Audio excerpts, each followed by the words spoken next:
annahum mutafarriquna fi dinihim. Salah satu sifat jahiliyah yang kedua adalah mereka bertafarruq, mereka berfirqah-firqah, mereka berkelompok-kelompok dalam agama. Berarti orang jahiliyah itu, Abu Jahal, Abu Lahab dan teman-temannya tidak berada dalam satu agama. Gitu. Pecah-pecah. Yang begini, yang begini, yang begini, begitu. Bukan berada dalam satu kepercayaan, satu ketaatan, satu agama. Tapi tafarruq. Ini sifat jahiliyah. Maka jangan sampai sifat jahiliyah ini ada di kita. Walaupun kita mengatasnamakan Islam, tapi Islamnya ada yang begini, ada yang begitu, ada yang begini, ada yang begitu, dan itu dibiarkan atas nama persatuan. Itu sifat jahiliyah. Maka tidak boleh dibiarkan. Ada yang tahlilan, ada yang tidak, dibiarkan, yang penting sama-sama muslim. Ada yang muludan, ada yang tidak, dibiarkan, yang penting sama-sama Islam. Ada yang kunut subuh, ada yang tidak, dibiarkan, yang penting salat subuh. Ya, tentu tidak seperti itu. Yang benar yang mana? Agama yang benar yang dicontohkan oleh Nabi yang mana? Kan begitu. Kalau dibiarkan berfirqah-firqah, jadilah kita seperti orang-orang jahiliyah. Ya. Nabi kita satu, Tuhan kita satu. Para sahabat bersepakat dalam banyak permasalahan. Kenapa kita jadi beda-beda? Ya, kenapa kita jadi beda-beda? Aneh. Coba kalau kita mau lepaskan ego kita, fanatik kita dengan madhab kita, firqah kita, kan bisa. Tinggal tanya aja Rasul dan para sahabat dulu merayakan Maulid apa tidak? Nah, kan bisa dilacak tuh. Rasul dan para sahabat dulu kunut subuh apa tidak? Rasul dan para sahabat kalau ada yang mati ditahlilkan apa tidak? 3 hari, 7 hari, 40 hari, 100 hari. Mudah. Mudah sekali. Ya. Kalau kita hanya membesarkan Rasul dan para sahabat. Nah, sayang kita terlalu membesarkan madhab kita, ulama kita, syekh kita, kiai kita, maka mengatakan kiai kami salah dalam hal ini. Berat sekali. Dalam hal ini syekh kita salah, berat seberat-beratnya. Ya, dalam masalah ini Imam Syafi'i keliru, berat. Ya. Padahal tidak boleh berat, kalau salah ya salah, keliru ya keliru. Siapa yang merangsang kita untuk berani bahwa dalam hal ini Imam Syafi'i salah? Siapa? Imam Syafi'i sendiri. Kullu ma qultu wa sahal hadis, fakhudhu bil hadis wa la tuqalliduni. Setiap yang aku katakan kok ternyata bertentangan dengan hadis sahih, ambillah hadis sahih itu, tinggalkan ucapanku. Itu kata Imam Syafi'i sendiri. Ya.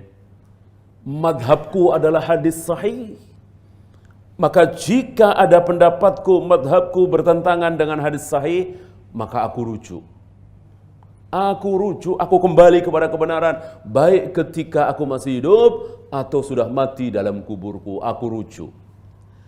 Disinilah salah satu ulama murid Imam Syafi'i dengan berani mengatakan Imam Syafi'i rujuk dari kunut subuh. Gitu. Padahal kalau diteliti di kitab beliau Ar-Risalah, Al-Um dan seterusnya nggak ada kata-kata beliau rujuk. Kok berani-beraninya ini ulama ini mengatakan Imam Syafi'i rujuk dari kunut subuh. Gitu. Setelah didesak, di mana? Di mana Imam Syafi'i rujuk? Dijawab dari dalam kuburnya. Gitu. Kok tahu? Ini kata-kata Imam Syafi'i. Jika akhirnya diketahui salah satu pendapatku, diantaranya kunut subuh, bertentangan dengan hadis sahih, memang tidak sahih, hadisnya dhaif kan? Tentang kedhaifan hadis kunut subuh sudah jelas, sudah terang benderang, diketahui oleh para ulama ahlul hadis, tidak ada pembahasan lagi. Ya berarti beliau rujuk. Beliau tidak kunut subuh, rujuk dari dalam kuburnya. Nah, kenapa kita orang awam, murid-muridnya, pengikut madhab Syafi'i masih berpegang kepada kunut subuh? Ini dia. Ya. Jangan sampai tafarruq. Agar tidak tafarruq, ikuti satu orang. Dan kesepakatan orang-orang yang pernah bersepakat. Bisa bersepakat, padahal jumlah mereka 100.000 lebih, tapi bersepakat. Dalam masalah apa? Mengumpulkan Al-Quran dalam satu mushaf. Salat berjamaah, salat tarawih setiap malam di bulan Ramadan. Memerangi sesama muslim yang tidak mau taat kepada pemimpin. Ini 100.000 lebih mereka sepakat. Yang ini kita tidak dapati di hari ini. Jangankan di hari ini, di zaman Imam Syafi'i, di zaman Imam Bukhari, sulit sekali. Seluruh kaum muslimin bersepakat dalam satu permasalahan, padahal masalah itu tidak ada di Al-Quran, tidak ada di Sunnah. Sulit sekali. Hampir-hampir kita tidak bisa mendapatkan contoh. Kecuali, siapa tadi? Sahabat. Kalau sahabat ada. Tidak banyak memang, tapi ada. Ya. Nah, Rasul dan para sahabat itulah pedoman kita. Rasul tentu satu orang, sahabat dikatakan sebagai satu ketika mereka ijma. Maka selain sahabat, sulit sekali kita temui ijma. Dan hari ini banyak orang mengatasnamakan ijma. Oh, ini ijma ulama. Ya, merayakan Maulid Nabi ini ijma ulama. Ulama mana? Ulama siapa? Ya. Sulit kita dapati ada hukum yang merupakan hasil ijma ulama sekarang ini. Mana coba? Yang kesepakatan ulama. Loh, itu babi haram, bukankah ulama seluruh dunia sepakat? Babi haram itu bukan karena ijma ulama, tapi karena ayatnya jelas. Ya. Karena ayatnya jelas firman Allah bahwa babi haram bukan karena ijma ulama. Artinya seandainya ada 1 juta ulama mengatakan babi halal, tidak boleh dianggap. Buang jauh-jauh, gak ada harganya. Walaupun 1 juta ulama. Paham ya?